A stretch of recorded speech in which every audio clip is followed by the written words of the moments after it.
Pronto.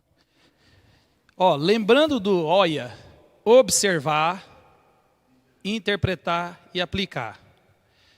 Regra básica de interpretação bíblica. Nível, ninguém nem precisa entrar na escola para saber disso. Contexto, em primeiro lugar. Segundo lugar, contexto. E terceiro lugar, contexto.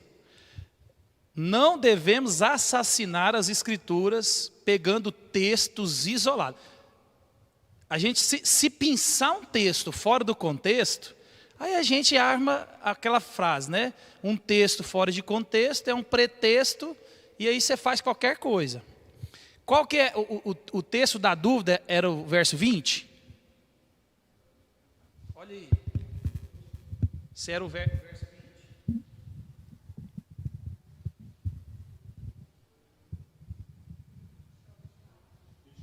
24? Então lê ele aí.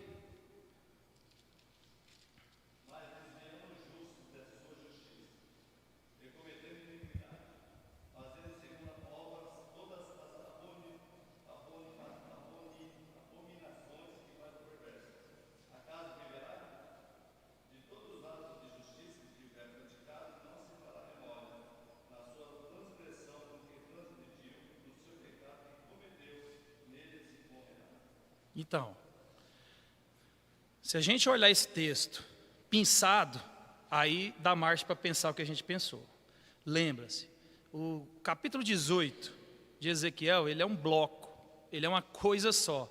Se você tira um texto fora desse contexto, aí a gente faz a pergunta que a gente fez. Então, eu vou explicar o texto, resumindo todo o capítulo, e vocês em casa leem e organizam na cabeça, beleza? Para a gente não perder tempo aqui. Então vamos lá. O capítulo 18 de Ezequiel, ele está respondendo uma pergunta ao povo, mais ou menos igual Malaquias. O povo estava questionando Deus alguma coisa.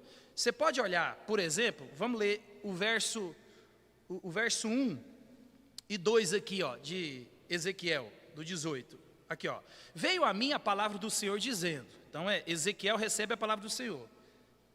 Que tendes vós, vós que acerca da terra de Israel proferis este provérbio, dizendo, os pais comeram uvas verdes e os dentes dos filhos é que se embotaram. Então, o que acontece? A palavra de Deus aqui, ele vem para o profeta, e o que estava acontecendo no meio de Israel aqui? O pessoal está na Babilônia. Então, Ezequiel é o profeta que está no exílio. Então, Isaías é o profeta que profetiza o exílio, Jeremias o profeta que viu a dinâmica, e Ezequiel é o profeta que está no exílio.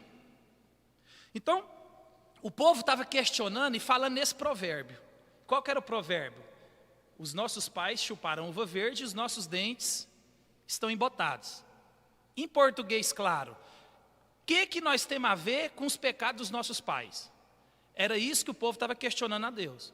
Senhor, nós estamos aqui escravos na Babilônia porque os nossos pais pecaram?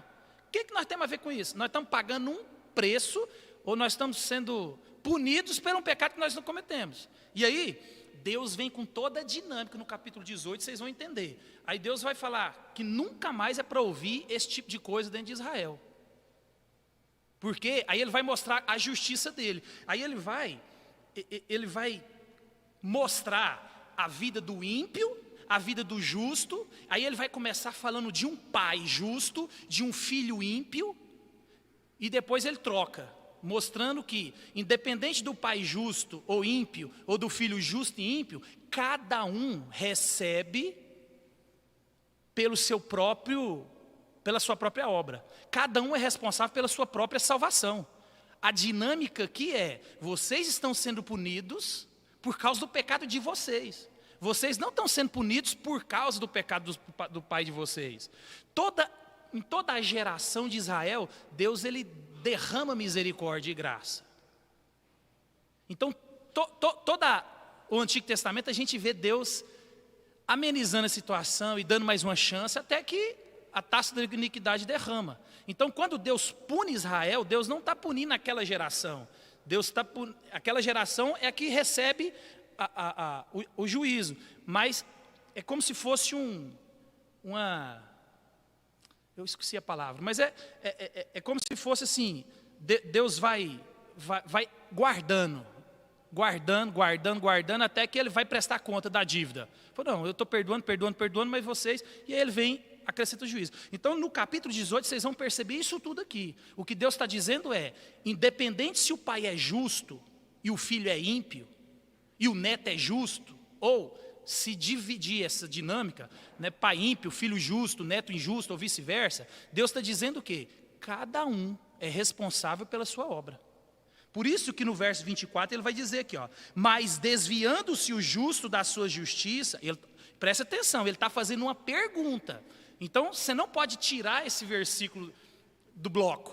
Então aqui ele está fazendo uma pergunta, se você tira ele do bloco, ele está fazendo uma pergunta baseada em todo o contexto do capítulo. Então aqui, ó, que aí é a pergunta que o Valdeir fez, ó. Mas desviando-se o justo da sua justiça e cometendo iniquidade, fazendo segundo todas as abominações que faz o perverso, acaso viverá? É o que ele está fazendo essa pergunta porque o profeta está desenvolvendo o pensamento. Aí ele vai responder. O que ele perguntou? Então quer dizer que se o justo fizer a abominação, o justo se desviar, ele vai viver? Porque o salário do pecado é a morte. Então, lembrando aqui, está falando de fato de salvação mesmo. Aí, no verso 24, ele vai responder, de todos os atos de justiça que tiver praticado, não se fará memória na sua transgressão, com que transgrediu no seu pecado que cometeu, neles morrerá. Então, cada um depois vocês lêem todo o bloco com isso em mente. Então, Deus está simplesmente mostrando que cada um é responsável pelos seus próprios atos. Então não existe maldição hereditária, não existe esse negócio de que... lembra, o cego de nascença. Olha para vocês verem, por isso que o ser humano ele não muda, né? O questionamento de 2000 anos atrás é o mesmo hoje. Jesus cura o cego de nascença, e qual que é a primeira pergunta que os discípulos fazem para Jesus? Você vê que o pensamento lá atrás é o mesmo hoje. Porque já está impregnado na nossa mente essa questão. A gente foi construindo a nossa teologia no Brasil e no mundo com essa perspectiva de maldição hereditária. Isso não existe. Porque se você crê na maldição hereditária, aí você tem que pegar alguns versículos e guardar. Porque se Cristo cravou sobre si toda a maldição do pecado, e aqueles que estão libertos em Cristo, está sem culpa e sem a maldição, como é que funciona? Então, a maldição, ela perpetua, não porque ela é hereditária, é porque o filho, o pai injusto, filho injusto, neto injusto, família injusta, descendência injusta, vai perpetuar o pecado. Não por causa de uma herança, meu pecado é o mesmo do meu pai, né?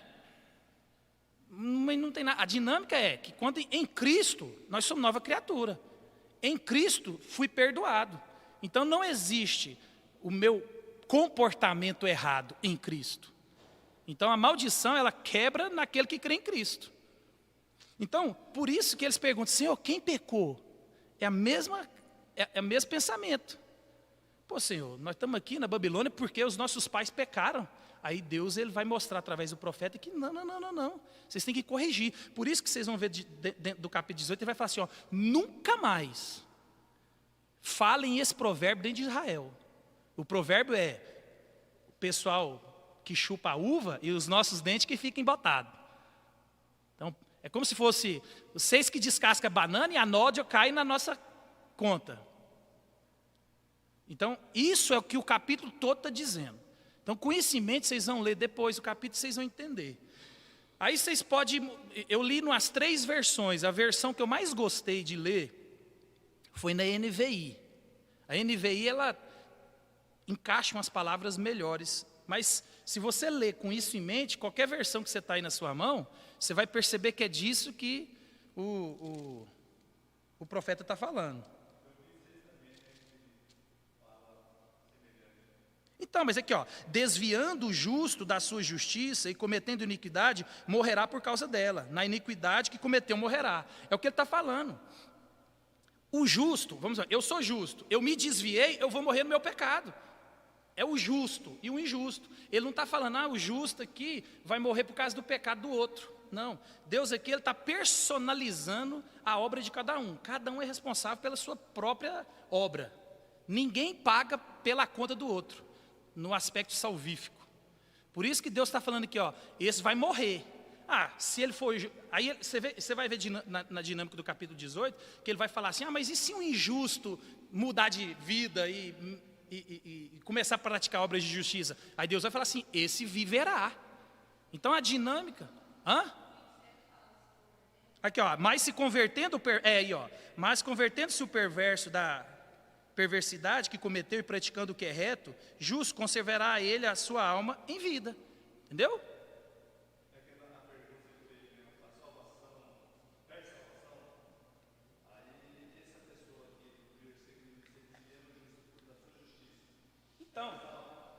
Então, mas é aí que a gente vai desenvolver esse pensamento hoje.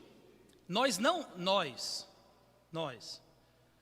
temos condição concreta de afirmar quem é regenerado e não. Observa Jesus no capítulo 6 de João, ele vai falar assim, não foi eu que escolhi vocês, mas um dentre vós é diabo. Jesus, ele sabe, ele conhece o coração, ele sabe quem regenerou, ele sabe quem teve um novo nascimento. Nós não.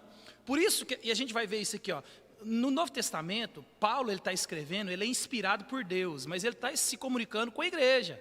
Por isso que ele está falando assim, reafirme o dom que há em vocês, se é que de fato vocês converteram. Por quê? Nós homens, a nossa humanidade caída não tem como avaliar, chancelar. Tanto é que, por exemplo, o pecado de 1 Coríntios 5, o camarada estava deitando com a esposa do pai. O que Paulo manda fazer? Exclui. Exclui porque isso aí é maldição no meio de vocês. Corta a cabeça dele. Quando você vai para o livro 2, para o 2 Coríntios, o que Paulo manda fazer com ele? Que arrependeu? Restitui de novo na igreja. Ele é corpo, está arrependido. Mas a dinâmica de capítulo 18 é essa, entendeu? Por isso que eu falo, gente, todo texto fora de contexto, a gente fica sambando. E tem, às vezes, toda vez que você tiver alguma dúvida, lê o capítulo inteiro. Aí, às vezes, dependendo de cada porção, pode ser que ele está fazendo um bloco maior, às vezes é 1, 2 capítulos antes, ou ele desenvolve 1 ou 2 capítulos depois, mas nunca fica preso no versículo. Porque se você ficar preso no versículo, igual, se você pegar, por exemplo, a pergunta e você destacar ela aqui, aí, meu amigo, é um prato cheio. Mas lembra, a revelação, ela é completa. A gente tem que respeitar, pensar versículo. Por isso que outra regra de interpretação nas escrituras é você usar um texto mais claro para lançar luz a um texto mais difícil. Então, assim, esse texto aqui, ele está meio turvo. Vamos para outro texto? Aí você clareia a ideia. Porque às vezes aquele texto, ele não esclarece todo. Mas em outra passagem, ele desenvolve melhor a doutrina. E você fala, aí você acende uma luz. Então, lembra, observação. Observar. E observar, a gente aprendeu aqui. Observar é você olhar para o texto, você circula os verbos, você circula os substantivos, você circula o que ele está falando, os personagens em volta do texto. Então aqui ele está falando do justo, ele está falando do perverso, aqui ele está falando de Deus que está dando a mensagem para o profeta. Então, você está lendo o texto, você está pensando aqui tudo que aparece no texto. Depois, você vai compactando. O que essa pessoa aqui tem no texto aqui? Não, isso aqui só está narrando. Não. E você vai limpando. Porque senão a gente fica doido com esse negócio. E por isso que é muito perigoso. E se você, por exemplo, for ler sobre homilética e pregação, é muito perigoso você fazer pregação só de um texto. É perigoso. Por causa disso. Porque às vezes você vai fazer uma pregação baseada só num texto, e aí, se você não... a não ser que você tenha a ideia completa do bloco inteiro, dentro do texto, o que ele está querendo dizer, né? Igual, por exemplo, se você vai pregar só esse texto aqui, você tem que ter toda essa dinâmica na sua cabeça. Porque quando você for pregar e for aplicar, você vai aplicar da maneira correta. Mesmo que você não lê o texto inteiro. Mas a sua aplicação e a sua caminhada na execução da pregação, você sabe de que você está falando. Mas é o que geralmente não acontece. Entendeu? Por isso que qualquer livro de pregação que você vai ler, os estudiosos, eles sempre vão optar pela pregação expositiva, que é o quê? Versículo por versículo, onde você prega um bloco inteiro, uma linha de pensamento inteiro, né? Igual, por exemplo, se você for pregar Ezequiel 18, você pode não ler todos os versículos, porque senão fica muito grande na exposição, mas você tem que falar de todos os versículos. Por exemplo, você vai ter que dar uma introdução igual essa que eu dei aqui, na verdade melhor. Aí você já tem que estar com os textos aqui, ó. Então, olha para o texto tal, puf. Olha para o texto tal, puf. Porque aí, ó, por mais que você vai destacar um texto e dar ênfase nele, mas você lançou luz à dinâmica todinha do texto. Porque senão, nós estamos falando sobre salvação e não salvação, aí você já vem com o texto aqui assim, ó, tira a cola, esperando, não, eu estou só esperando o pastor falar um texto que eu já vou tirar outro texto aqui, né? Por quê? Às vezes a gente não presta atenção no contexto. Aí você saca um texto achando que você inventou a roda, tem 2000 anos de história na igreja, que esses textos, igual eu falei, tem uma, não vou dizer uma briga, mas tem uma discordância com relação a isso na igreja. E tanto faz de lá para cá ou daqui para lá, se você sacar um texto, nós temos argumento. Tem esse negócio, né? Então, por isso que tem que ser um bloco maior. Ponto. Nós resolvemos esse primeiro... Diga.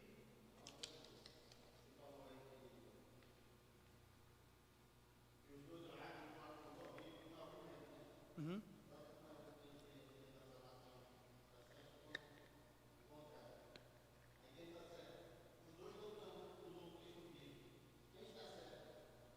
Então, eu vou te falar o meu lado.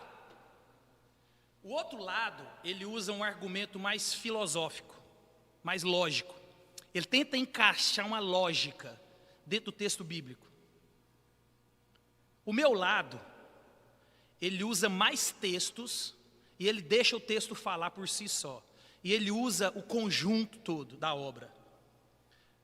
Porque quando você vai estudar na história da igreja, esse movimento dos remonstrantes, que hoje são os arminianos, eles começaram justamente por causa de um pressuposto da filosofia aristotélica, que ela é lógica. Se você for prestar atenção, a Bíblia, ela tem mais uma filosofia platônica, né? Do mundo ideal, do céu, da vida ideal, do casamento ideal, da pessoa ideal. Ela tem... Quando a filosofia aristotélica ela começa a entrar no cenário mundial, e a filosofia aristotélica ela é mais lógica. Então, por que disso? E aí você tem que achar uma explicação lógica.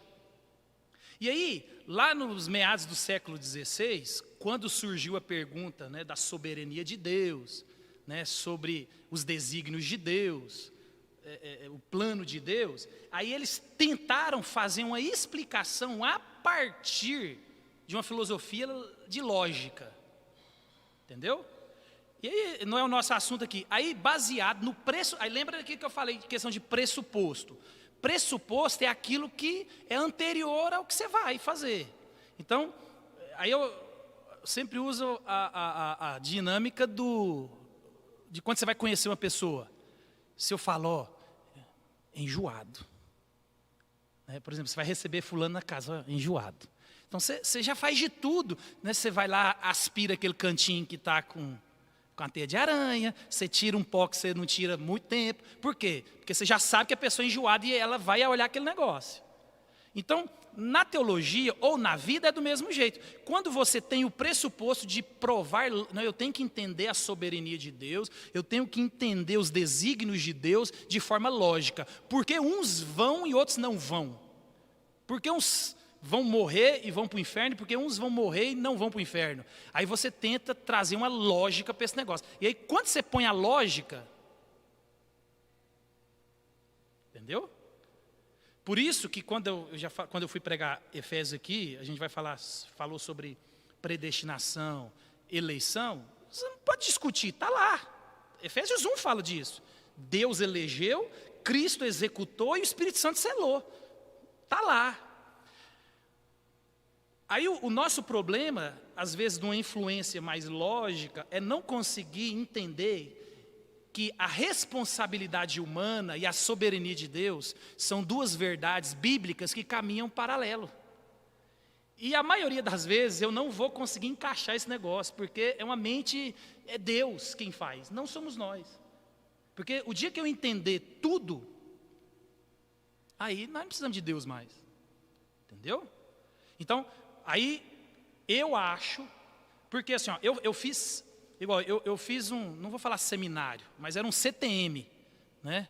Eu fiz um CTM, eu quase terminei o CTM na Assembleia de Deus. Então eu vi isso tudo, eu estudei um pouco essa dinâmica, né? De que já vejo a gente até brigou na porta da igreja, assim, brigou no bom sentido. Não, é isso mesmo, aí, tá doido, a gente é salvo se quiser, uai, se eu não quiser, eu já vivi isso tudo. Então quando você vai estudar o outro lado, e você entende, aí lembra, soberania de Deus. Quando a gente toca na soberania de Deus, a gente tem que dar um passo para trás. É Deus de quem nós estamos falando. E Deus, ele só é conhecido até onde ele se revelou. Então, fora do muro da Bíblia, não adianta a gente querer pular o muro e tentar interpretar. Né? É por isso que, às vezes, há muitas discussões na igreja, porque as pessoas ultrapassam o limite das Escrituras. No exemplo, a gente vai ver claramente a questão de ação do demônio. A ação espiritual, mundo espiritual. Você vai observar que as Escrituras, elas são muito restritas nesses assuntos. Mas tem igreja, tem pastores e pessoas que vão falar de coisas que o demônio faz e como que o demônio age na vida, nessa dinâmica toda. Eu não vou discutir isso. Porque isso é uma realidade, o mundo espiritual. Agora, eu não posso colocar esse negócio dentro das Escrituras. Eu tenho que entender a soberania de Deus, ou seja, o que está na Bíblia é o que eu preciso saber. Se está na Bíblia, é desse jeito. Ah, mas pode ser verdade o que eles estão falando? Pode, mas eu não preciso de me concentrar nesse negócio, porque eu tenho que concentrar no que Deus revelou. E por isso que você vê essa questão de maldição hereditária, aquele negócio, porque a pessoa foge da fronteira das Escrituras, né? E principalmente essas pessoas que viveram no mundo espiritual, envolvimento com macumba, espiritismo pesado. Então essas pessoas, elas conhecem como é que funciona o lado de lá do muro. E aí elas trazem para cá, né? Elas trazem para cá uma dinâmica que, né? Essa semana mesmo eu vi uma irmã falando na internet que ela era da macumba, pesada. E aí quando ela chegou na igreja e o pessoal rodando, gritando, orando em língua. E ela começou a entrar em pânico, porque ela falou, peraí, senhor, eu estou saindo da macumba, isso aqui é o que eu vejo no terreiro. Tem lá na internet, uma negona careca. E aí ela está falando, senhor, peraí, como é que funciona esse negócio? Eu acabei de sair do terreiro, se eu me libertou desse negócio, eu chego aqui e está do mesmo jeito? Aí ela foi falar que o Espírito falou no coração dela claramente, que o diabo imita, aquele negócio todo. Ponto, não vou julgar ela. O fato é que ela conhece o lado de lá. E o fato é que as Escrituras não falam de gente que cai no Espírito. Você já viu isso na passagem? Já viu a Bíblia falando sobre isso? Você vê que oração em línguas, por exemplo, dentro da igreja, Paulo ele organiza a bagunça que estava acontecendo em Coríntios. Ele vai lá para organizar uma bagunça. Presta atenção, lá é bagunça, o negócio estava, Deus dará. Paulo ele vem organizar. Se alguém for falar em línguas, 2, no máximo 3, na sequência e com intérprete. Senão fica calado, aqui dentro da igreja não é lugar. É o que a Bíblia diz. Então, isso é o que a Bíblia diz. Aí, até onde a gente vai? Até onde a Bíblia diz. Agora, eu não posso falar que a sua experiência foi equivocada. Eu não tenho esse poder. Mas eu posso olhar para as Escrituras e falar, ó, é isso aqui que a Bíblia diz. Porque, gente, Deus é soberano. Deus não está numa caixa de sapato. É a gente que fica preso às nossas leis. Deus não. Né? Deus, ele tem as leis naturais, por exemplo. A gente não consegue andar na água. Deus andou. Ponto. Não, mas eu preciso de uma explicação lógica. Eu preciso entender como que Deus fez isso. Ué, você está entendendo? Ah, transformou água em vinho. Não, mas eu preciso de entender como que foi o processo. Vocês estão me entendendo? Então, quando a gente começa a querer explicação fora das Escrituras, a gente confiar em Deus, meus irmãos, é saber que tudo que Ele falou e revelou é o que a gente precisa saber. Ponto final. A gente vai falar desse assunto de perder salvação aqui, mas isso aí é um assunto de 2000 anos de história. O que eu sugiro? Estude mais sobre o assunto. Estude o assunto, até você ficar calmo, tranquilo e convicto da teologia que você participa. Então essa é a orientação.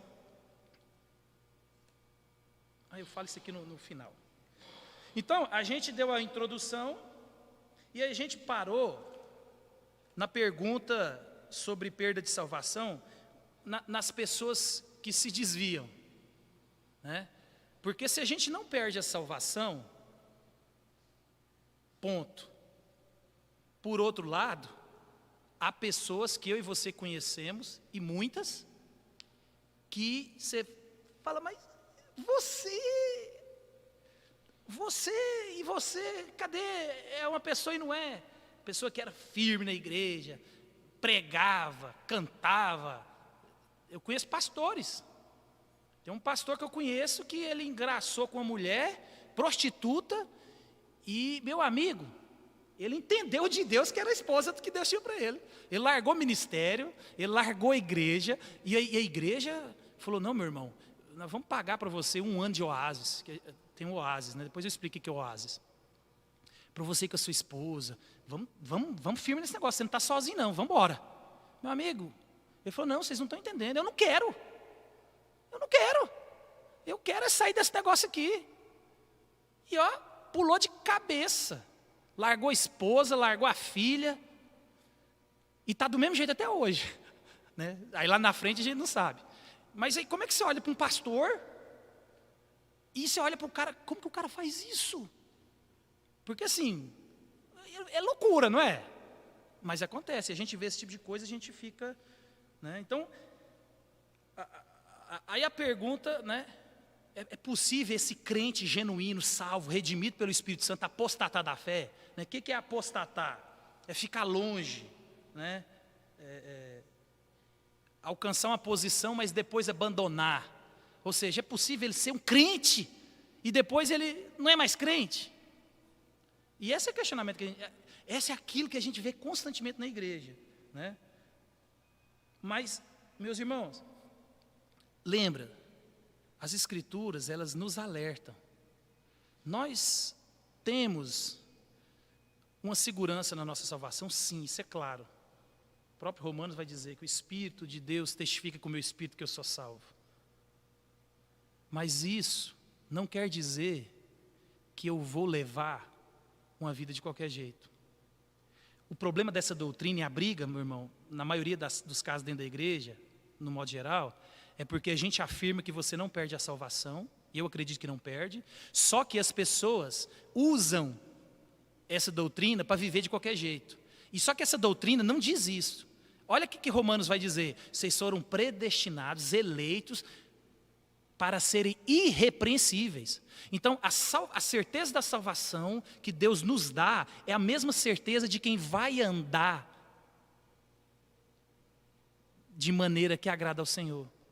Lembra-se, é um processo de santificação. Isso não quer dizer também que no caminhar cristão a gente não vai escorregar. a gente escorrega e vai continuar escorregando. Lembre-se, o processo ele é contínuo. É um processo de crescimento. É um processo de matar a velha vida, as velhas práticas, os velhos pensamentos, os velhos hábitos e renovar em Cristo. Isso tem gente que é um processo mais acelerado, tem gente que é um processo mais lento, mas não deixa de ser uma progressão. Por isso que Paulo ele nos orienta lá em 1 Coríntios 10, 12, assim, ó, aquele que pensa estar de pé, veja que não caia. E lembra, a Bíblia também fala de um coração enganoso. A Bíblia fala de um coração enganoso. Então, assim, a gente às vezes tem tanta convicção, mas nosso coração é enganoso, nosso coração nos engana. Então você fala assim, eu sou um super crente. Esse pastor mesmo que eu dei o exemplo aqui, ó, ele já era pastor há mais de 20 anos. Nós não estamos falando de um cara que saiu de seminário novo, casou e aí descobriu, né? Não, nós estamos falando de um cara que era maduro, tanto na vida quanto na igreja. Nós estamos falando de um cara de quase 50 anos. Então, Paulo ele nos alerta, né? E alguns usam alguns textos, né, para difundir essa ideia. Esse texto, por exemplo, alguns falam, está vendo? Ó, se não houvesse essa possibilidade de cair da graça, Paulo não estaria nos alertando. Porque se você pode cair da graça, é por isso que você tem que vigiar, né? Se não houvesse essa possibilidade, Paulo ele não diria. Então, alguns textos assim, eles usam para descreditar a doutrina da salvação, da segurança eterna. Né? O texto, por exemplo, de Timóteo. Timóteo é um clássico. Né? Eu vou ler ele aqui. Timóteo diz, 1 Timóteo 1,18. Nossa, minha Bíblia tem tanto papel que...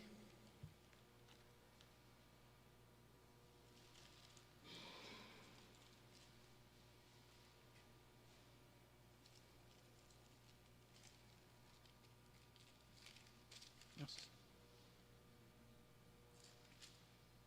1 Timóteo 1,18. Este é o dever de que te encargo, ó filho Timóteo, segundo as profecias de que antecipadamente foste objeto.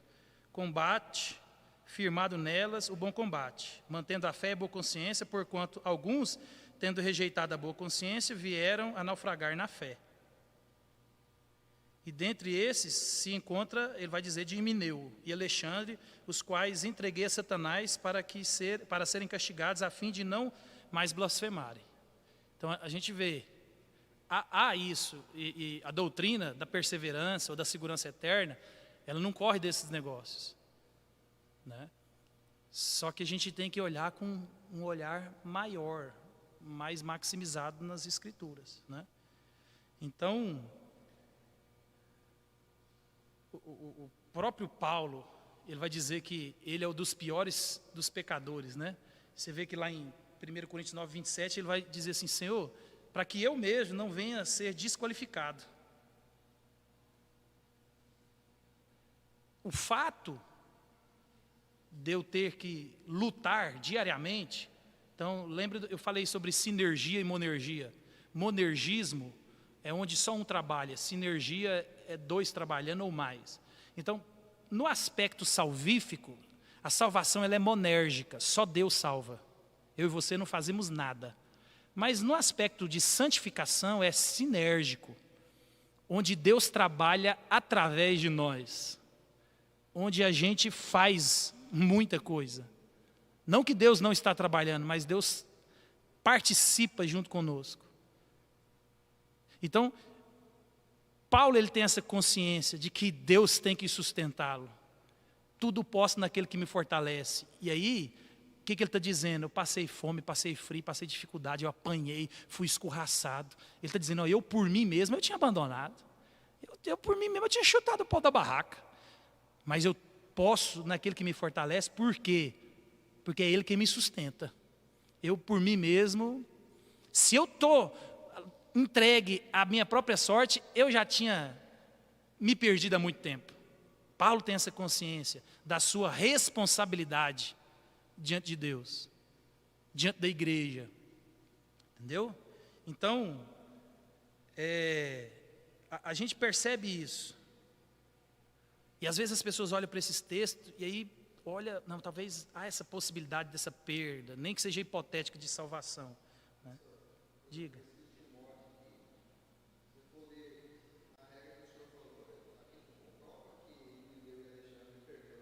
Não.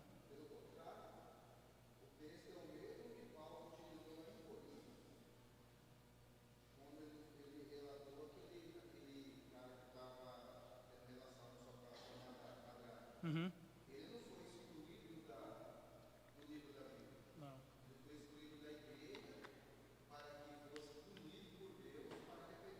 Isso.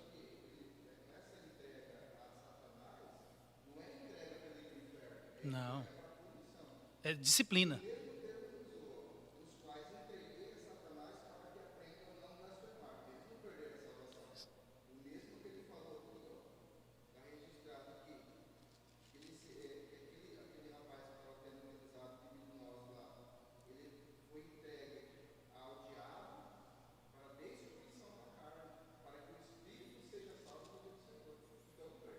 Não. E ele está falando de juízo, de disciplina. Por isso que em muitos casos. Não é por isso que eu estou falando. Aí você tem que pegar esse texto aí, você dá você dá um passo para trás, e aí você vai pensando em outros textos. A disciplina dentro da igreja. Por que você disciplina na igreja? Ela é importante. É justamente por causa disso. A igreja, ela vê de forma muito embaçada. Você está entendendo? Ela vê de forma embaçada. Porque você vai confrontar a pessoa e ela às vezes te ganha no grito. Mas aí você olha as obras, você olha o entorno, aí você pode sim, não, eu acho que você precisa de disciplina. Não, aí no caso lá de Coríntios, não, peraí, você não é crente, você está deitando com a esposa do seu pai, e continua a fazer, você está fora desse negócio, some da igreja, você não faz parte, entrega a Satanás com o intuito de quê? Não, aplica juízo. Às vezes a consciência dele desperta, e foi o que aconteceu, ele voltou, mas alguns não voltam. Né? E a gente vai vendo isso aqui. Mas o fato é que a gente não pode pegar esses textos assim, ó, porque senão você assassina a doutrina. Lembra-se, sempre o problema está em mim e em você, que não conhece a doutrina. Eu tenho um livro ali de 700 páginas. Então a gente seria muito arrogante de achar que a gente discutir isso aqui em 40 minutos, 50 minutos, ia resolver esse problema aqui, com 2000 anos de história da igreja, com livros e livros, com discussões e discussões, de forma detalhada, de forma onde traz a exegese bíblica, onde traz todo o contexto gramatical também que ajuda na interpretação. É porque a gente não tem tempo para ficar, né? Mas o fato é que a gente não pode usar esses textos, tem que dar um zoom aqui. É o texto de Jesus, né? Muitos naqueles dias me dirão, olha, ele está falando de quem? Da igreja. Me dirão, Senhor, eu fiz isso, Senhor, ou seja, de crente. E Jesus diz, olha para você ver também que interessante, Jesus disse para ele assim, ó, eu nunca vos conheci. Jesus não falou para ele assim, ó, apartai-vos de mim, porque antes, quando você era conhecido por mim, mas agora eu não te conheço mais não. Jesus não fala isso. Ó, teve uma época que eu te conheci, agora eu não te conheço. Não, Jesus fala assim, ó, eu nunca te conheci, nunca. Eu nunca te vi. Então, assim, às vezes os nossos pressupostos lógicos, e aí é onde a gente erra muito, a gente tenta humanizar Deus. E a gente faz isso constantemente, a gente acha isso uma maldade de Deus tão grande, Deus é mau. Como que Deus faz isso com alguém? Mas eu e você faz pior, por exemplo. Você não deixa qualquer um entrar na sua casa. Você não vai na casa de qualquer um. Por quê? Porque é sua vida, sua casa. Você não dá dinheiro para qualquer um, você não ajuda qualquer um. Aí você coloca Deus como obrigado de aturar tudo que você não atura. Então Deus tem que aturar. Isso é humanizar Deus, isso é olha para você ver o tamanho da nossa hipocrisia, né? De achar que Deus tem que fazer tudo para todo mundo, você não faz. Hã?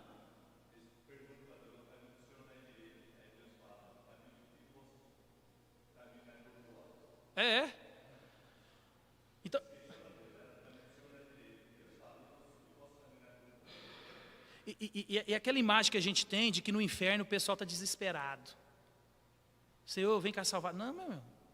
No inferno, olha a imagem de Lázaro, não, do rico. Ele é arrogante no inferno. Manda o outro lá, põe um negócio lá e molhar no meu dedo. Ele tem consciência do que ele fez. Ele não perdeu a arrogância. Ele está no inferno e ele não pede misericórdia no sentido de, por que eu fiz isso? Por que eu não me alertei? Não, ele está ainda, você vê que a pecaminosidade dele está lá. As pessoas no inferno, eles odeiam a Deus. Mais do que odiavam aqui na terra. Porque a graça de Deus aqui, essa graça comum, ela ainda, muitos têm usado ela de forma até errada, né? De achar que ela é uma liberdade para você viver de qualquer jeito. Não, porque Deus está me mantendo saudável, minha família, meus filhos, tem dinheiro, tem emprego, a vida está boa. Então Deus está dando sinal de ok para mim.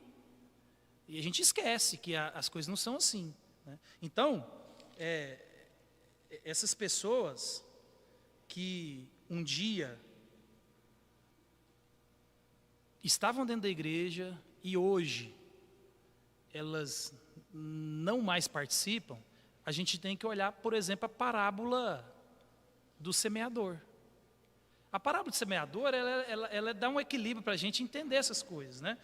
Ela vai dizer, que a semente cai em diversos e diferentes solos. E aqui, na parábola, ele vai mostrar também como é que é o coração, o solo daqueles que recebem. Né? Vamos abrir lá? Está lá em Marcos 13. A gente já está devagarzinho aqui, nós vamos.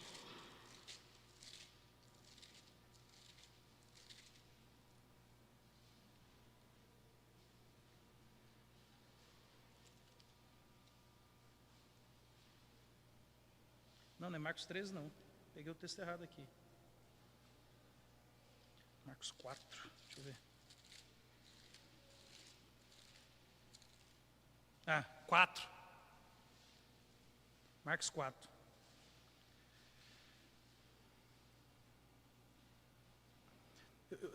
Vamos ler do 10, vou ler do 10 para frente aqui, porque a gente já sabe qual é a dinâmica, por exemplo, de Jesus falando a parábola sem explicar a parábola, né? Aí depois os discípulos falam, Senhor, tem um negócio diferente aí. Aí Deus explica a parábola para os discípulos. Ele vai dizer assim, quando Jesus ficou só, os que estavam junto dele, os 12 interrogaram. Ele lhe respondeu, a vós outros vos é dado conhecer o mistério do reino de Deus. Mas aos de fora, tudo se ensina por meio de parábolas. Olha para você ver a dinâmica de Deus aqui, a soberania de Deus. Por que ele ensina por meio de parábolas? E o profeta Isaías já disse isso. Para que vendo, vejam e não percebam. Meus irmãos, Deus é soberano. Deus, ele faz o que ele quer do jeito que ele quer. A dinâmica não é nossa. Então, para que vendo, vejam e não percebam, ouvindo, ouçam e não entendam, para que não venham a converter-se e haja perdão para eles. Olha, e como é que você... Olha, você está entendendo? Por isso, meus irmãos, que a salvação é obra exclusiva de Deus. Porque Deus é quem destrava, para a gente ter essa imagem. Deus é quem dá vida espiritual a mim e você. Nós somos mortos espiritualmente. Então, o morto espiritual é a imagem do defunto. Você prega para o defunto, você fala com o defunto, ele não responde porque ele está morto espiritual. Então, por isso que Deus está falando aqui, hoje de fora, aos mortos espirituais, a dinâmica é essa mesmo. Eles vão ouvir para não entender e para ficar assim mesmo. Olha Jonas, o questionamento de Jonas. Não, Senhor, o Senhor é Deus misericordioso, eu vou pregar para aquele povo vai converter, o Senhor vai salvar todo mundo, eu não quero que você salva. Deus é quem salva, meus irmãos. Então, olha aqui. Aí, então eles perguntaram, não entendeis essas parábolas e como compreendeis todas as parábolas? O semeador semeia a palavra. Então, quem que é a semente? É a palavra, é a pregação. São estes os da beira do caminho, onde a palavra é semeada.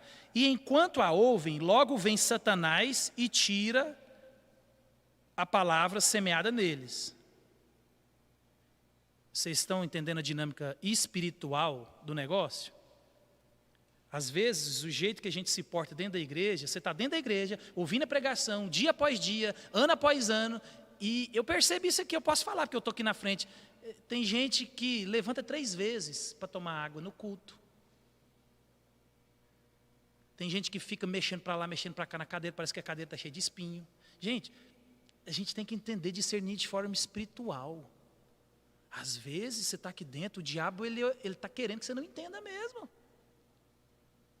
Distrações. Por isso que o papel dos diáconos é o quê? Não pode minimizar para que o culto aconteça na maior ordem possível. Então a gente não pode perder essa dinâmica espiritual do negócio. A gente acha que, não, eu entendi. Você está entendendo? Às vezes você entendeu aqui, mas você não entendeu aqui no coração. Então vamos seguindo. Ó. Semelhantemente, os 16, semelhantemente são estes em solo rochoso, os quais, ouvindo a parábola, logo a recebem com alegria. Você vê, o cara entendeu, sai do culto animado, olha que palavra, hein, pastor? Nossa! Mas eles não têm raiz em si mesmo, sendo antes de pouca duração. Em lhe chegado a angústia ou a perseguição por causa da palavra, logo se escandalizam. Meu irmão, é lógico que nós não podemos colocar uma cronologia nessa vida aqui, tipo um mês. Não, tem gente que, esse pastor mesmo aí que eu dei o exemplo, ele quase a vida dele toda dentro da igreja. Nós não temos esse poder para falar, aqui, não. Mas o fato é, recebe com alegria, está empolgado, às vezes trabalha na igreja, às vezes faz, mas a motivação do coração, o fundo do coração, só Cristo conhece. Então ele está falando que desse solo o quê? Rochoso, não tem raiz, parece que pegou, mas não pegou. Aí quando vem os problemas da vida, quando ele tem que viver o cristianismo, quando ele tem que renunciar, carregar a cruz, negar a si mesmo, quando ele é perseguido, nesse caso aqui a perseguição vem, por causa de Cristo, ele, opa, eu tenho minhas coisas, né? Seguindo, os outros, os semeados entre os espinhos, são os que ouvem, ele está falando do coração espinhoso, ouve a palavra, mas os cuidados do mundo e a fascinação da riqueza e as demais ambições, concorrendo, sufocando a palavra, ficando ali. Você está vendo que se a gente olhar para o texto com olha, o próprio texto, ele já nos esclarece. O espinhoso é esse, ele está lá firme, só que ele está com um oi aqui e um oi. Goiano fala oi, né? Então um oi. Então ele está com um olho aqui na igreja, na vida, no pastor, na comunidade, mas aí ele está aqui o tempo inteiro, aquele trem é bom demais. O mundo, você vê, é claro, o cuidado do mundo, a fascinação da riqueza. Então o cara fala, não, mas você está entendendo? Tem uma concorrência com o seu coração. E seu coração, ele vai perder essa batalha. O texto vai dizer, ó, né, sufoca a palavra. Então assim, a ambição, a vontade de ficar rico, os desejos do mundo são muito mais fortes do que a palavra no seu coração. E na verdade, talvez é por algum interesse. Gente, esse ambiente aqui é excelente. O ambiente de igreja é bom demais. Para criar filho, então, ainda é o melhor lugar que tem. Então, a gente consegue viver aqui, ó, a vida inteira, esse cristianismo aqui, ó. O ambiente é bom, tem gente que tem uma personalidade mais tranquila, pacata. E o ambiente de igreja é legal, as pessoas são gente fina. A gente ajuda uns aos outros quando precisa, a gente está aqui junto, a gente é igreja. Não tem lugar melhor para criar filho na comunidade. Mas a concorrência do mundo, você tá aqui porque convém. Talvez você está aqui não por causa de Cristo, mas porque você quer criar seus filhos num ambiente. Observa, eu não posso avaliar isso, mas seu coração pode. Você pode, né, tentar responder, por exemplo, eu tenho outro questionário melhor do que aquele que eu dei quinta-feira. Maior, é até mais profundo, mas fica para outra ocasião. Mas aquelas perguntas é um panorama para você começar a cavucar seu coração, para ver que, opa, peraí, de fato não é Cristo, não é a palavra, eu estou aqui porque, às vezes você tem um pressuposto que Deus vai te abençoar porque você está firme na igreja, mas o seu coração está no mundo, então eu estou aqui porque Deus vai me abençoar. Eu fui conversar com uma pessoa, e a pessoa falou para mim, falou, não, porque eu dizimei na igreja, né, quando precisou eu ajudei na igreja, e agora, cadê a igreja? Ou seja, isso demonstra que o coração dela nunca teve na palavra, em Cristo. Ela semeou para um dia colher. Está vendo? Eu vesti aqui, ó, na hora que eu precisei de sacar. Que poupança é essa? Pus lá meu dízimo, pus a minha oferta. Quando vocês precisaram de mim, eu estava lá. E agora? Eu não recebo nada em troca? Isso demonstra o coração, meus irmãos. Porque ou é para Cristo, ou é tudo ou é nada. Então, segue. Os outros semeando entre... o 20. Os que foram semeados em boa terra são aqueles que ouvem a palavra e recebem, frutificando a 30, 60 e 100 por um. Tem aqueles, meus irmãos, que recebem a palavra e são dos nossos. Lembra-se, a nossa caminhada de fé, ela é uma caminhada difícil. Perseverar na fé, matar o velho homem, renunciar ao mundo, os nossos desejos pecaminosos. Meu irmão, não é uma tarefa fácil, não. Você não levanta de manhã e fala, nossa, Senhor, pode mandar a tentação mais violenta, aquela que eu... Não, a gente sabe que a gente... Né, igual eu disse para vocês, nós estamos aqui num jeito que se a gente vê um dinheiro ali, a gente pega. Olha para você ver, tanto que isso é... Eu estava no futebol ontem com o Davi, aí o cara deu um balão, saiu do estádio. Aí o Davi falou para mim, nossa, pai, pertinho do carro, se nós estivesse lá, a gente pegava a bola, né? Aí eu falei, o que é isso? Uai, pai, não é roubo não, ué. Não tem ninguém lá. Falei, a bola é de quem, Davi? Aí ele olhou assim, falei, meu filho, a bola tem dono. Não é porque ela caiu de fora do estádio, talvez ninguém vai buscar, ela tem dono. E não sou eu, a gente passa e deixa a bola lá. Essa é a dinâmica.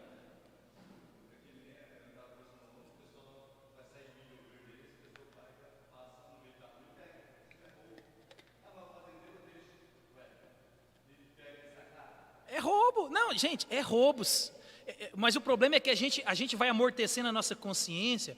Não, é só uma mentirinha. É mentira. Gente, viver, lembra, a gente está renovando a mente. A gente está matando velhos hábitos. E essa dinâmica é difícil para todo mundo. Por isso que a dinâmica das Escrituras são aqueles que perseveram até o fim, esses que são salvos. Deus aqui, Ele não está dizendo que se você parar no meio do caminho, você vai perder essa salvação. Não, Ele está mostrando para nós é que aqueles que são salvos, remidos, lavados pelo sangue de Jesus, eles perseveram até o fim. A dinâmica não é eu perseverar até o fim. A dinâmica é os que são salvos perseveram até o fim. Essa é a segurança da salvação. Cristo, Ele começou a boa obra na minha vida e na sua, Ele há de completar até o Filho. E Paulo, quando ele fala isso lá em Romanos, Cristo nos justificou,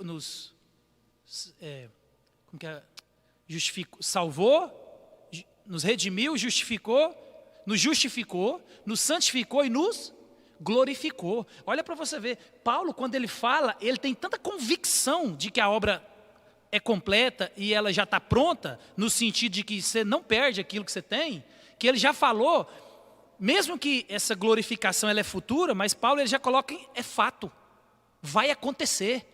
Aqueles que receberam a Cristo com seu único e suficiente Salvador, que foram selados pelo Espírito Santo, esses vão ser glorificados. Aí nesse percurso de santificação, é problema para nós? É problema para nós. João Marcos, se você for olhar para Atos, a briga de Paulo com Barnabé, e se você olhar para o texto fala assim, houve grande discordância. Agora você imagina, Paulo devia ser aqueles camarada extremamente legalista, porque ele era o cara da lei. Tanto é que, olha para você ver, se você for olhar a cronologia da conversão de Paulo até a envio missionário, tem mais ou menos entre 12 a 15 anos. Olha para você ver. Meus irmãos, Deus trabalha na gente e faz o serviço direito. Demorou entre 12 e 15 anos para Paulo, da conversão para o trabalho. Porque Deus está lapidando Paulo. Aí Paulo, ele é aquele camarada, faca na caveira. É para evangelizar, vamos. Não tem comida, mas nós vamos. Não tem dinheiro, mas nós vamos. Não tem carro, mas nós vamos a pé. Não tem carro, mas vamos de bicicleta. Paulo é esse. Aí ele pega o jovem João Marcos. O João Marcos, jovem. Ele vai na primeira viagem missionária, na segunda, ele fala, estou fora. Quer dizer, ele vai para a primeira viagem missionária e ele abandona, né? Ele sai no meio do... estou indo embora, não dá para mim não. Paulo, isso aqui eu estou fora. Aí Barnabé fala, vamos levar João Marcos de novo. João Marcos? Aquele arregão, fujão? negativo. Comigo não. Comigo é aquele camarada que tiver que entrar na água gelada, tiver que nadar, tiver que morrer, tiver que tomar chicotada. É esse que vai andar comigo. Aí Barnabé é o cara, né? Que isso? A Bíblia diz que houve grande desavença. Imagina a brigaiada que deve ter sido. E grita, não faz isso não, aquele negócio todo. Aí você vê lá em 2 Timóteo, na última carta de Paulo, o que ele fala? Traga-me João Marcos. É útil para mim no reino. Meus irmãos, a vida é assim. O João Marcos, do comecinho, não servia para Paulo. Mas no final, Paulo fala, traz João Marcos. Ele serve para mim. Então, meus irmãos, essa é a dinâmica. João Marcos estava lá, ó. Estava perseverando.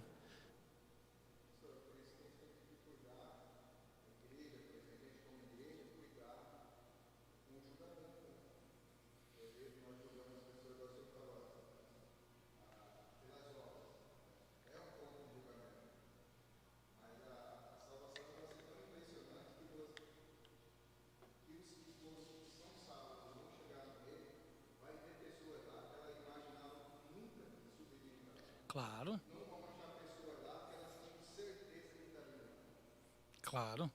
É por isso que aí, ó, por isso que esse processo que ele deve acontecer, que você falou, e ele deve acontecer direito. Qual que é o processo de julgamento? 2 ou 3. Não resolveu? Chama o conselho. Não resolveu? Leva para frente na assembleia. Por quê? Porque às vezes a minha percepção ela é desvirtuada. Eu não conheço todos os fatos. Às vezes você escorregou no tomate e eu vou para cima de você para te matar. Mas o outro que sabe a outra metade da história, ele pode equilibrar. Fala, opa, peraí, realmente errou, mas espera, tem um contexto. Por isso que esse processo, ele deve acontecer sim. Processo de julgamento da igreja, porque, lembra, nós temos a chave para esse negócio, a autoridade dada por Deus para ligar e desligar. Mas ela é falha, por isso que Deus falou, olha o processo, você tem alguma coisa com o seu irmão, vai você e ele, meu irmão, aconteceu isso, eu fiquei tal, não resolveu, chama 1 ou 2, não resolveu, vai para o conselho da igreja, não resolveu, leva para frente da igreja, e se não resolver, exclui, trata como publicano e pecador, e mesmo assim, a gente está julgando de forma turva, mas é um conselho. A possibilidade de errar é bem, mas bem menor. E quando isso acontece, de fazer todo esse processo, faz igual Paulo, busca o fulano, tá lá, irmão, mostrou arrependimento, traz de volta para debaixo das asas. Mas, por isso que a gente não pode, eu sempre gosto de usar, eu já falei isso para vocês, eu sempre gosto de usar, na minha cabeça, é que eu não tenho todas as informações. Isso me ajuda. Por isso que Provérbios ele vai dizer assim, ó, vem um e te conta uma coisa, até que vem o outro e dá a posição dele. Porque às vezes você escuta, né, igual eu já escutei muita coisa aqui na igreja. Aí eu faço aquela pergunta, posso dar seu nome? Não. Aí é fofoca. Falei, então, se eu não posso, né? Eu já escutei. Porque fulano, ciclano, beltrano, fez isso, faz isso. Posso falar que você falou? Não. Falei, então como é que eu chego na pessoa e falo, eu tirei isso da minha cabeça? Não posso.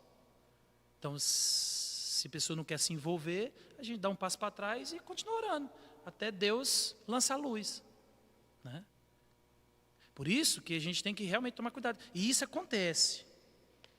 Agora, falta 5 minutos. Pastor, então o que a gente faz com esses casos? Eu tenho um irmão, eu tenho um filho, eu tenho um pai, eu tenho uma mãe, minha esposa, meu marido, meu pai, cunhado, papagaio, vizinho. Era assim, está fora da igreja. O que eu faço? A gente não tem esse poder de conhecer o coração, meu irmão. É 2 coisas que a gente deve fazer. Só 2. Continuar orando. E ora de maneira específica. Ora pela salvação, ora pela conversão, ora para que Deus ilumine o pensamento. Deus traga luz, só o Senhor pode salvar, só o Senhor pode iluminar. Né? Eu nasci dentro da igreja, com 26 anos, eu tive consciência da salvação. Vocês estão entendendo? Eu nasci dentro da igreja. E esse dia para trás eu estava até orando.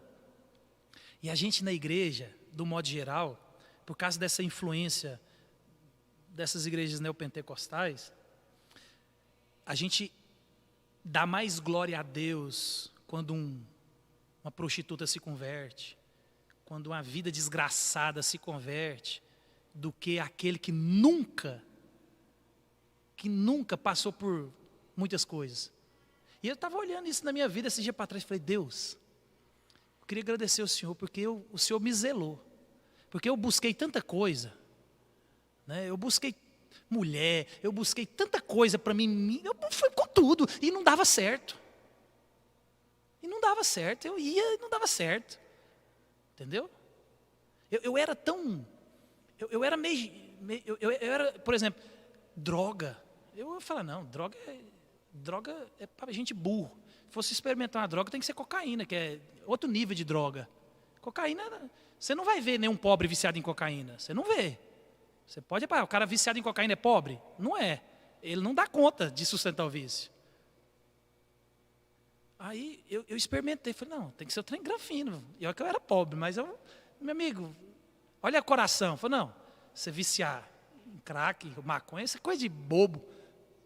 Eu fiz, meus irmãos, mulher, eu ia atrás, gente do céu, nunca dava certo. Deus, e eu falei, Deus, eu queria agradecer ao Senhor, porque eu busquei com toda a intensidade que eu pude, pecar e me afundar na lamação, e o Senhor me preservou. Foi Deus que me preservou, porque eu tenho consciência que eu quis, eu fui, mas dava errado. E aí a gente às vezes esquece de agradecer a Deus, porque Deus nos preservou. Olha, eu não precisei de casei só uma vez, tive meus problemas lá, mas Deus restaurou. E tô aqui, vocês estão entendendo? Às vezes a gente esquece que isso é gracioso, é muito melhor do que aquele que teve a vida arrebentada. Às vezes, casamento arrebentado, está no segundo, terceiro casamento, filhos arrebentados, vida arrebentada. E Deus traz, Mas olha, e às vezes a gente, graças a Deus, aqui Deus operou grande milagre. E aqui? Aqui não, né? Uai, eu fiquei a vida inteira dentro da igreja, eu era um crente muito granfino, por sinal, era bom. Uai, meu pai não deixava nós faltar culto. Meu pai falava assim, ó, eu vou chegar lá na igreja, 9h05, eu vou olhar para trás, se vocês não tiverem, pau quebra. E meu pai não brincava não, meu amigo. Meu pai batia na gente, nós era 4 cavalão assim, meu pai não tinha esse negócio não. E eu era um bom crente, eu ia na igreja, não faltava culto não. Nossa mocidade tinha 70, 80 pessoas. Tudo que a gente precisava estava ali na mocidade. E Deus nos preserva, Deus me preservou. Então o que faz? Nesse caso de você conhecer alguém que aparentemente parece que foi salvo, parece que creu em Cristo e depois, primeiro é continuar orando. Não tem o que fazer, você não tem poder, né? A chave da salvação não está na sua mão. E graças a Deus por isso, porque senão você salvava seu filho e às vezes você não salvava sua sogra. Você falava, opa, minha sogra, esse aqui eu não quero ser de jeito nenhum, né? Então, meus irmãos, continua orando. E a segunda coisa é esperar. É esperar, não tem o que fazer. Orar e esperar, porque eu e você, nós não sabemos o resultado. Igual o irmão Benedito falou aqui, a gente vai ter surpresa no céu? Vai, lógico que vai.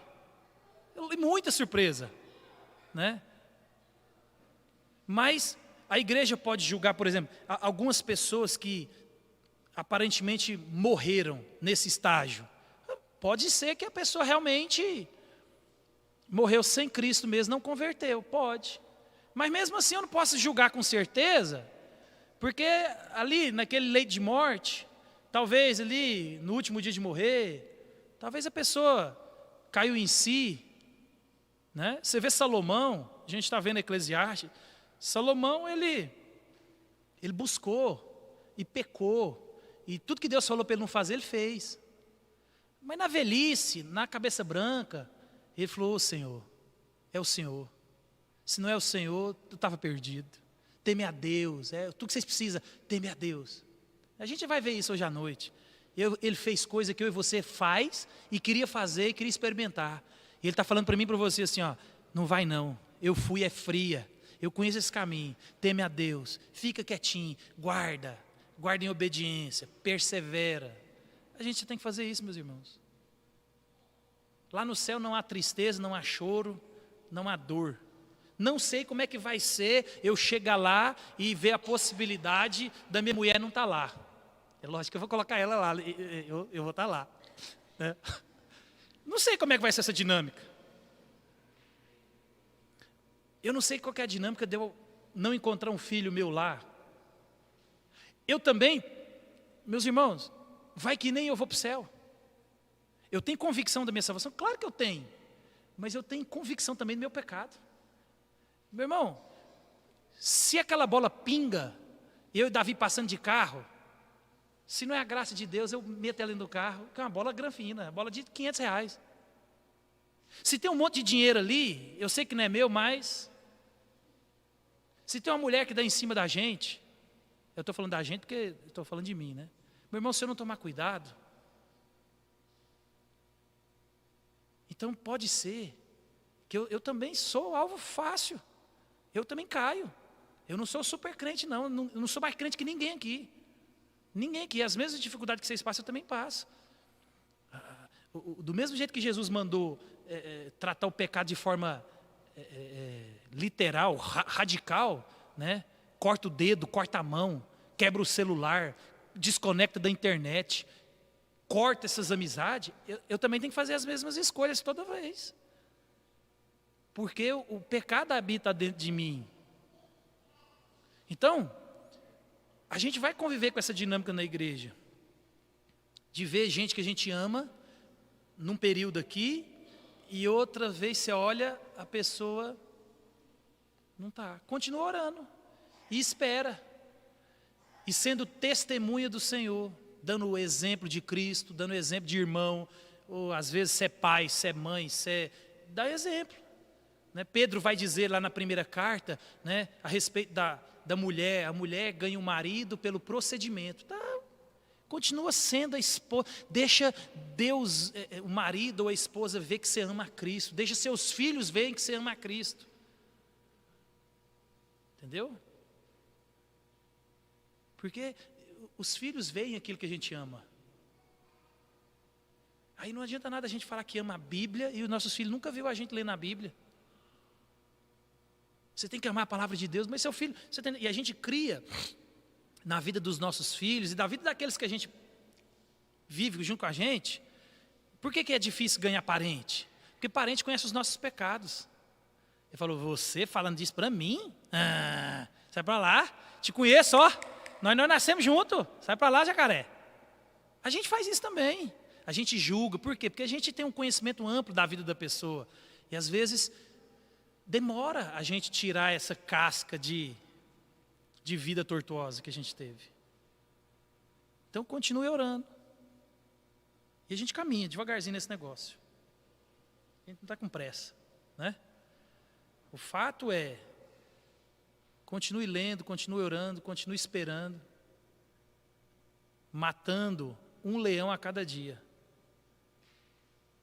Então, a Bíblia diz que, os meninos não vêm? A Bíblia diz que o leão, ele anda ao nosso derredor. Eu li isso, eu nunca vi esse insight assim, ó. A Bíblia o diabo anda ao nosso derredor procurando alguém para abocanhar. E é interessante que eu li uma devocional e ele traz uma perspectiva que o leão tem força para pegar qualquer um da manada, não tem? Ele tem. O leão não tem problema de pegar o líder e comer, mas o leão não faz isso. Por isso que ele usa a imagem do leão. O leão ele pega o que está mais longe, o que está doente, o que está mais fraco, o que está desatento. Ele tem força para pegar o mais forte. Ele vai lá no meio e ele busca, meu amigo. Ele é o leão. Mas não. Então, a nossa responsabilidade é perseverar. Continua firme. Continua vindo, continua orando, continua lendo, continua matando a carne, continua renunciando ao pecado, continua lutando. Essa é a perseverança. E o Espírito Santo, ele que começou a boa obra na minha vida e na sua, ele há de completar até o dia de Cristo. Aqueles que creem em Cristo, aqueles que quando pecam sentem tristeza porque ofendeu a Deus, não por culpa do que fez. Tem uma diferença. Culpa pelo que você fez e tristeza porque você ofendeu a Deus. Pede perdão. Deus perdoa, meu irmão. Ele é Deus, Ele falou, arrependeu? Está perdoado. Dos seus pecados não me lembro mais. E vamos. Amém?